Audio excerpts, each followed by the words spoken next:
All of Garrett's friends and colleagues confabulated amongst themselves on arcane theoretical topics in abstruse polyglots consisting of the cryptic patois from their terrains of expertise, interspersed with oblique quotations from a diverse multiplicity of exotic foreign languages, including those long extinct, such as Sanskrit, Aramaic, and Greenlandic Norse.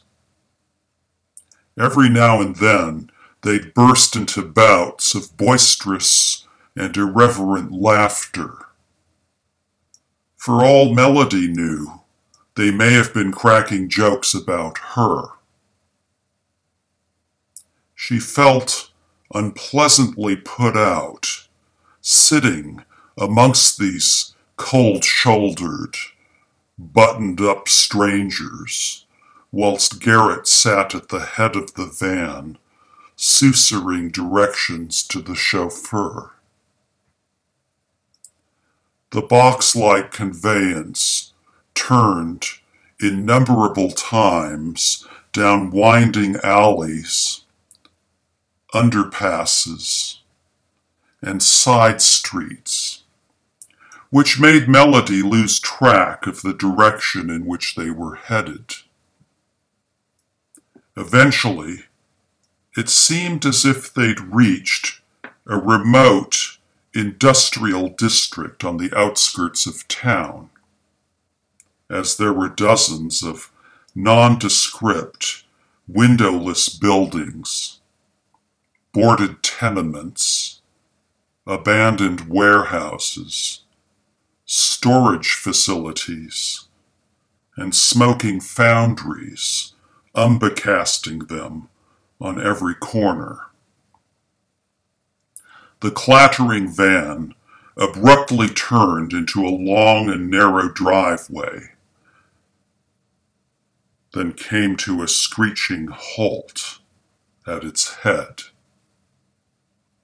All 12 passengers filed out of the vehicle in a strict row, one at a time, Melody being the rearmost creature of the set.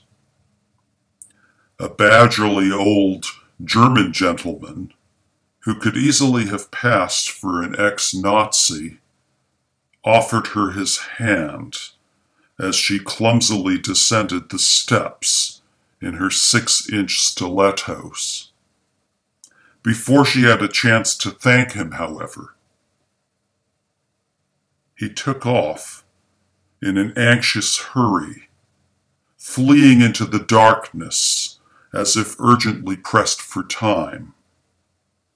She erroneously assumed that he was under pressure to meet some critical deadline or other, or that he'd been authorized to reach an appointed destination at some predetermined, albeit undisclosed, juncture. With the exception of this particular gentleman, everyone else in the group waited for Melody with self-restrained patience as they attempted to keep at her interminably fretsome snail's gallop.